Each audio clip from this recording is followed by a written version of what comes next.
Hello, welcome to Western Montana Views. I'm Ryan. I'm Lee. Today we're going to talk about our fandoms. Basically, what are we fans of? Yeah.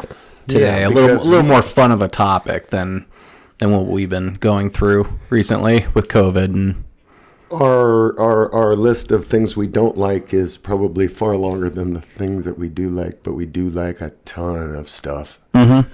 So, what do you want to start with? We got all kinds of different categories: people, podcasts, print media. What do you want to talk about?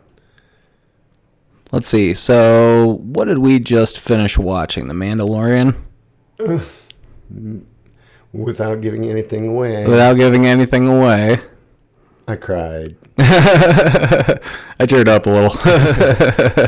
Yeah, big fans of Mandalorian. What a great concept and a never-ending idea. And if that's what they're going to do, if that's the effort that they're going to put into their productions, then they can just keep them coming.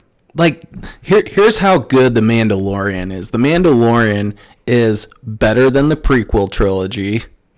Okay. I would say it's probably better than the sequel trilogy. I still haven't seen the last Star Wars one because I just have lost interest and don't care. But this kind of brought it back. No, I'm serious. Well, sure. And you know, sure, I like Star Wars. Okay? I like Star Wars too, but sometimes you're just like always disappointed by the next Star Wars movie. You know, it seems like the games get it right. It seems like comic books get it right. It seems like other areas get it right. But it seems like when it comes to the major budget movie, you know, there's too many hands in the pie, and then it messes it all up. Whereas in Mandalorian, it seems like the fans really are creating the show. Yeah, but that credit roll at the end, that was extensive. Oh, it's pretty long, yeah. Extensive. So a lot of creative talent going into that show. If that's the way that they want to make those things, I'll watch them forever. You know, I cannot name you all the nuances and all the characters from one film to the next. I can't tell you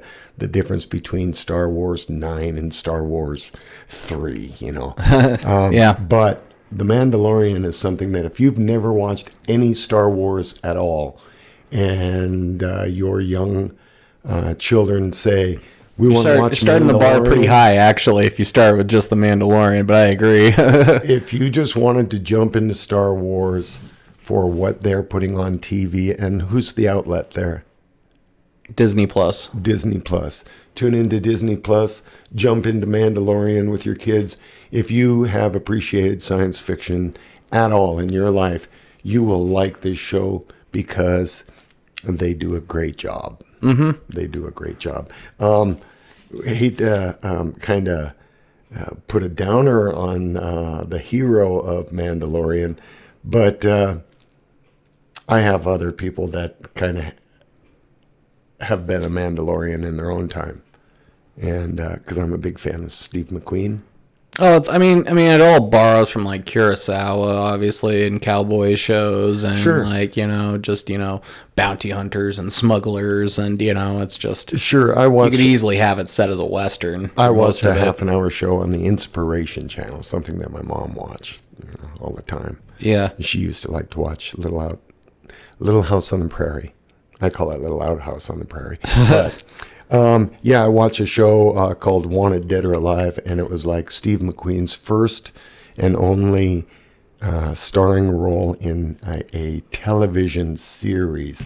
And if you liked Steve McQueen at all, as he was older and in some of his more popular movies, you'll really like going back in the way back time to this TV show, Wanted Dead or Alive. It's about 28-minute shows. Young Steve McQueen, what an actor even then. Mm-hmm. So, and he's a bounty hunter too, because spoiler alert for Mandalorian, if you're just going to jump into it, Mandalorian's a bounty hunter. Mm-hmm. Okay.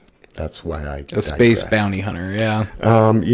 He basically broke the rules of like the transporter. Basically, it's like you're not supposed to open the package. Basically, spoiler there too, I guess. But and then so basically all sorts of trouble happens because he opens the package. Never open the package. Never open the package.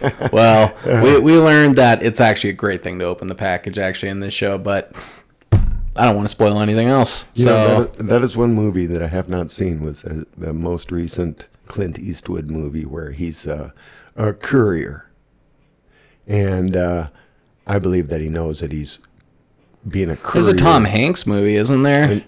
No. You're not talking about that one. No, I'm not talking about that one.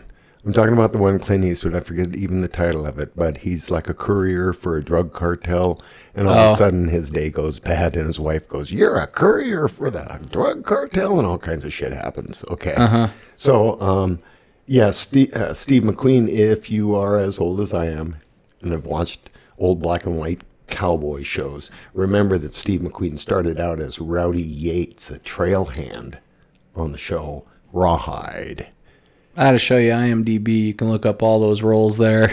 Yeah? Yeah. All right. I'm into it. I'm into it. If anyone else is interested, but let's keep moving on. Other forward. TV shows, of course, we've said it before. Yellowstone. Yeah, Yellowstone's actually, it's starting, like, I used to make fun of at least the first season, like, oh, that wouldn't happen that way. But then now it's like, no, that's probably the most realistic Montana show at this point, as far as watching it goes. Obviously, it's set in a dramatic fashion, but I could see a lot of those scenarios playing out very similarly. Sure, a lot of their themes go back to, black and white movies or whatever. It's land, it's someone wanting your land, it's someone, helping you, it's someone hurting you. It has all the right elements of that, but it's shot wonderfully, it's written wonderfully. I mean, here's what's cool about Yellowstone too is that you have the different, factions of people. So, you have the homesteaders, the white homesteaders, and those are the Duttons. And then you have the Native American tribes who are rightfully mad at the whites, for 150 years ago coming in and, taking over basically. More than 150. More than 150. I mean, you know what I mean, though. Right. Like, if we're going back to like the Hellgate Treaty or whatever, that's about 160 or so years ago. And, all the Homesteading Act and all that stuff.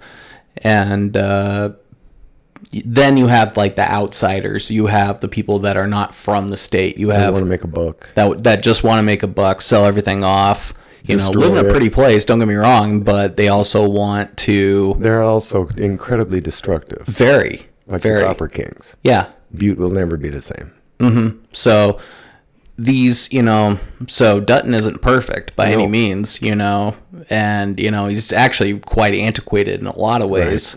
Right. And, well, the thing about Yellowstone is that there is a character that you can relate to. Yeah. If it's a young actor in the show, you can say, I was that age. Or if it's an older character, you can probably say, yeah, I'm kind of feel the same way that person does. So, their backstories are starting to come forward. We've seen backstories on Rip. We've seen backstories on... everybody at this point. Everybody. But you know what? The backstories are just going to keep coming. And that's what kind of makes a TV series or even a movie series. Sure. You get those flashbacks. You get those former stories. You get... At some point in Yellowstone, you say, I wonder what that person's story is. Right. Right. Yeah, it's definitely worth to watch. There's a lot of layers to peel back. There's a lot of story. And there's definitely a lot of characters to, that you really understand their motivations. Right. And, you can be realistic. If you live in Montana, you can pick it apart by going, nah. Yeah. And, we do that too. And we do it. That's part of the fun of it, It's easy to suspend your belief and go, yeah. Okay, maybe we'll have a separate We Pick It Apart maybe episode, of Yellowstone, but... because they just live down the road. I don't need to live at my doorstep. No, I get it. Yeah, the whole crew will... or worse yet, Beth. The whole crew will put us on the night train, yeah. Who in the hell are you? Okay. The History Channel. I'm a big fan of the History Channel. I watch it all the time.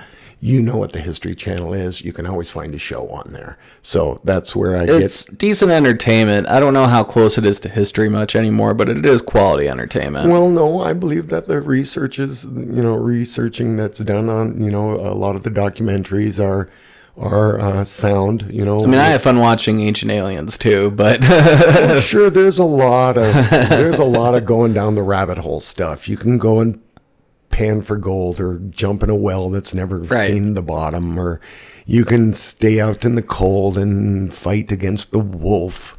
who has no interest in you, actually. But the bear now, the bear has an interest in you. I'll tell you what's that show where they're making blades? Forged in Fire. Forged in Fire. That's a good show. I'm actually a fan of that show. Great show. We still don't know what happened to that first guy. Yeah, the host or whatever. Yeah, the host. I forget his name. I think he don't do him service. Must have gotten offered a better deal and took off, or he quit, or I don't know. I don't know if they got in a or he got knife me throwing too. fight. I don't know what happened. If they got a knife throwing fight and he lost. I don't know what happened. I actually don't know. I don't follow his life. But great host and the replacement host. Mm-hmm. He's doing a great job. Oh, that's good. That's what I was wondering. I haven't really watched too many of the new ones, but, it's one of those, like, I'll watch, like, 5 of them in a marathon when I'm in the mood for it. But if I'm not in the mood for it, I just watch something else. Right, well, that's the beauty of the History Channel. Mm-hmm. It's always on. Yeah. It's good stuff.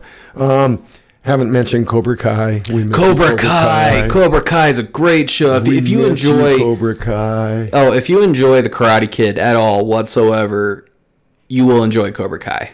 Right. That's my, best way of saying it. If you liked it at all, you will like Cobra Kai. Yeah, it's just a fun thing, and the best part about it is they really don't take themselves too seriously. No.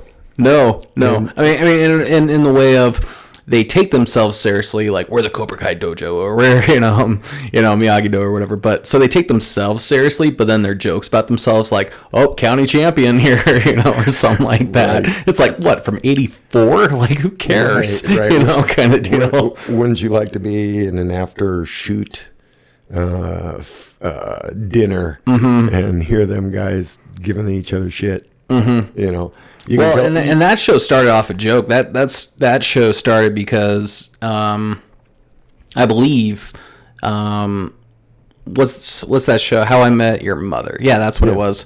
They had a whole joke on there, basically a whole episode joke, basically about how Barney looked up to William Zabka's character. Right. Yeah. Instead of everyone else, and William going Zabka with was Johnny, on the show, in a clown outfit, wasn't he? Yeah, and he was in a clown outfit, yes, that's just wonderful. In Karate Kid, so right.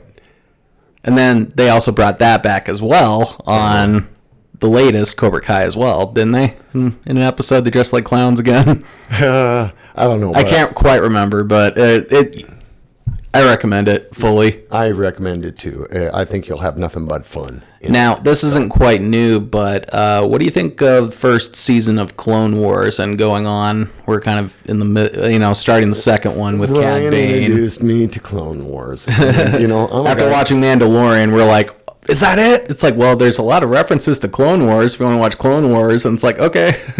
Yeah. This from a guy who grew up on Johnny Quest. Now, if you're rolling your eyeballs at Johnny Quest, you have to remember something, that it was produced in like 1963. Hanna-Barbera. Mm-hmm. And first depictions of M16s. First depictions of hovercrafts. Mm-hmm. Bad guys, evil villains. Just like shooting at each other. Yeah. Magic stuff. Well, so that wasn't like Looney Tunes. Yeah. So if you take Johnny Quest and put it up to Clone Wars, the visual difference is not to be denied. I mean, the cinematography, will I call it cinematography, or do I call it animation? Do I call it claymation? Do I call it stop motion animation? Right. Whatever they do. Whatever the hell they do at Skywalker Ranch, it blows your mind. Awesome. Because it is animation. It is cartoons. But I tell you what, if you want to digital animation, I'll call it a long series. You can kind of bundle it together as like digital animation. Yeah. So right. Digital animation, essentially. And what Ryan and I do is we like to watch two of them, and two and done. Sometimes we'll get a little green and we'll watch 3, but one episode won't do. A lot of times, though, there's a lot of 2-parters. There's a few like 4 or 5 parters later on, in the later seasons. But basically, there's 2 and done, 2 and done, 2 and done's a pretty good way to go about it. You're done in an hour. You get your fill of Star Wars. You get a lot of awesome action. Here's what I like about it too. And yes, there's probably going to be some spoilers about Star Wars, so telling you now, but It's been, you know what? It's been out for a while. So, Sure. One of the things about Star Wars is we're going to talk about spoilers. Don't, man. Well, if they're not watching because of a spoiler, they're not watching because of other reasons. Sorry. So part of it is you're starting to see where Anakin is turning to the dark side, essentially. Like, you see how he's a good character, and he still is a good character throughout the series, and he does the right thing, but he's very hasty. He gets his clone troopers in trouble or even killed at times. He doesn't quite follow the Jedi code, all throughout. But in the end, he always does try to do the right thing for the galaxy, for that. And basically, it's like the road to hell is paved with good intentions, basically. And that's kind of Anakin's road during Clone Wars. Right. And that's why it's a good show. Right. And that's, without spoiling all of Clone Wars 2, but that's basically the gist of it. Mm-hmm. Mm-hmm. Let's talk about podcasts. So what are you watching nowadays? Well, it kind of depends. So we've been watching, for a long time, we've been watching the Joe Rogan podcast. Oh, yeah. We hadn't really watched him since he's been on Spotify. That's mostly out of laziness. That's not, so please don't have any fans come and yell at us or anything. It's just laziness. Right. Setting it up. So there's Joe Rogan Experience. So when he went to Spotify, did he get his new set? I think so, yeah. That culvert-looking thing that's painted red? Yeah. I miss his old set. I think his old set looked better. I just don't want to trash. Joe, don't care about There's some creative differences we have with your set, Joe. No, but I mean, we love you. We love everything about you. We love everything about you. But I'd like to think that you had no input when it came to your set. Oh. If he ever were to watch this, he'd go, well, what's on your back wall, you asshole? Right. Exactly. It's like, you lame. Christopher Titus. And the crew. Titus I've been a fan of for a long time. I mean, I was a fan even of his show back, when I was a kid even, when he was showing that, because it looked like a lot of the dysfunctional white kid kind of stuff that we would go through. So, well, when you and your brother were young and Titus came on TV, your mother and I looked at each other like, well, are we going to let him watch this? And I said, hell yeah. And you know what? It was accurate. He did not let me down at all. And I got a shout out here, and to you, Christopher Titus, we did watch your last episode that you made recently. Thought it was great. But his last 2-episode special, that he made in-house himself, all himself, with him and crew, Right. Yeah. It was with Ray and Highlander. Yeah, shout outs to them too. So, and something else I wanted to say, Titus, is that when we get a handle on COVID and you go on out there back on the road doing your comedy stuff, I hope that you don't give up the podcast format. Sure. Because we love it. I mean, do it in a taxi cab. Do it as you're en route to your next gig or something. Do it in a car. I mean, you deal with cars a lot. Do it about a car. It's like, that's Seinfeld's thing, but it's like whatever. Or Jay Leno's thing. Bullshit. Titus did it. Well, it's like there's no original people. It's like, what are you going to get sued over that? Right. Well, probably not, but. He's got his own thing. He's got his great studio. I know you want to go on get on the road. You love the deal. You've got a great, backstory and everything. I wish you luck. You're going to be back out there, but please don't give up the podcast format. We really love what you and right. Well, and if no one's familiar with Christopher Titus, he's someone that has had kind of a tragic story growing up. And as well as, having also in his adult life, too. And basically, his comedy is basically his rage at all the messed up shit that has happened. But he's not all negative either. But no, he's not a total rage monster. I mean, he can rage, but he... no, but he does it in such a comedic way, too, that it's cathartic. Yeah. Well, that's what all comedians do. They live in pain and try to find catharsis. Yeah. So anyway, Titus. So I get something out of that myself. So Jefferson White on the Yellowstone. Oh podcast. yeah. So Yellowstone so Paramount has a YouTube channel. There's this character named Jimmy Herdstrom on Yellowstone, and basically he's played by a person named Jefferson White. Yeah. Jefferson White runs a podcast on Paramount. Yeah. That basically summarizes Yellowstone. Basically, he talks to some of his friends about Yellowstone. He goes over, the whole synopsis of a single episode, and he tries to do it in under 5 minutes. He's always over. Jefferson's the sort of a guy that you'd love to have around your campfire. Oh, yeah. Seems like a totally nice guy. Seriously. Yeah. So Jefferson, we humbly say, wow, good deal. Keep it up. Keep it up. Yeah. We love you. If you were to pull the plug right now, we would cry like a DeLorean. So anyway, Jimmy, great stuff. We try to watch your podcasts as they come out, and we love your format, and we love your set. Yeah, I catch every single one of those that comes out because I just like the format. It's like this, gets into it, you joke around, you get into the format. It's just producer awesome. Keeps him on his toes too. Yeah. They got a great rapport with each other. Sure. So Jefferson White for the, what is it officially, the Yellowstone podcast? Yeah. It's how do you find it? Just go to Paramount on YouTube channel, and then you'll see this really tall, lanky white kid, basically, that might be out in front, on the pictures right now. And he's just, on Yellowstone, basically, and he describes Yellowstone. He's tall and I can't remember the name of it offhand. I should have looked that up. I know, but we'll get back to you on that. But anyway, yeah. But you'll see him on there, yeah. Right. You had more podcasts. Sorry about our paper here, but we're too poor to have teleprompters and stuff. So I guess it's white paper that the camera messes with. Neil Phil.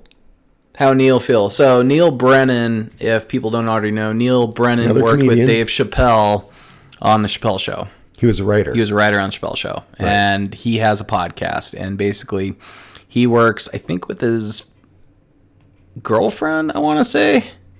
I actually don't know who she is. I don't want to assume. So basically, he works with another lady named Bianca. And him and Bianca kind of trade back and forth on their views, basically, on certain topics. And Neil has kind of a story himself where he's like the last of 10 kids. Yeah, right. You remember that? Yeah. So we watched his stand-up special not too long ago too. And in fact, I actually recommend that before watching Neil Phil, because then you'll actually get more understand where he's coming from. He's had bouts of depression. He's had just an interesting story all around, though. But he's not feeling sorry for himself or anything anymore. He's just moving on. Yeah. Well, I remember him speaking about his family and his dad and his birthplace with the number of kids that he had. And I've known a number of people from very large families. So I'm going to give you a joke here, Neil. I had a friend that was one of 8 or 9 children and stuff. And he used to always say, yep, first one up was the best one dressed. So there you go. Free joke. If you make money off of it, I could use some. The only other thing I would say is, and we'll get into more fandoms as we go, but so related to Yellowstone, Taylor Sheridan. He's had movies like Sicario, Wind River, many others. Here's a pitch, and feel free to pay me money or not, or just take it for free. I don't care, but I would love to see a Nez Perce War kind of show shot by Taylor Sheridan, or at the very least written by Taylor Sheridan. You are shameless. You are shameless. I don't care. That's how fandoms go. It's like, if you're just going to pitch it out there, like we just watched Patton Oswalt go on about how he would want his Star Wars, basically. so as a filibuster. So in all seriousness, so this is kind of a joke too, but so in all seriousness, to Mr. Sheridan, There is a Chief Joseph story out there just waiting to be made. Oh, come on. As a Montanan, I'd love to see it. And do it, and I'd love to see it done right. I really would, I mean, please, please be accurate. Please have everyone involved. Please have historians. Please have Native American community. Please have, if you can, try to find some of the, true oldest white settlers, I guess, and see what their point of view is if you can. But you know what I mean? We got a bunch of ugly guys around here that can fit the part, so. No, but Chief Joseph, yeah. Yes. There you go. Yep. Chief Joseph, please do it. Nez Perce War, So if, that's on, that's for me. How much time are we on? We have 25 minutes on the clock. It's about to hit 26. 26 right now. We're trying to keep them under 30 at least for the start here. You want to call it? Actually, shout outs. If you can do it quick. Tony Fauci Fauci. For obvious reasons. Yes. I'm going right down my list here. Podium guy. You know who Podium guy is? Podium guy is that guy who goes and wipes down the podium when Joe Biden comes on up to speak. And it's always a different podium guy. Mm-hmm. Sometimes it's a female. But we always call him Podium guy for his diligence. Okay. Steve Kornacki for his endurance. Mm-hmm. And we always throw this out. Shout out to IT. Because without IT, nothing would work without him. Nope. Chris Krebs, on your side, bro. Yeah, I think we need to wrap this up. All right. We'll revisit this topic because we'll be back. Obviously, we'll be back time with flies. fandoms. It's gonna be a topic we can just nerd out about, and it's just gonna be something that we can just go yak and fill time with. So, right. I want to say before we go, hope you're safe. Hope you're healthy. Please mask up. Exercise social distance. We're just about out of the tunnel. We love you. Yep. Take care, guys. Take care, guys. Peace out.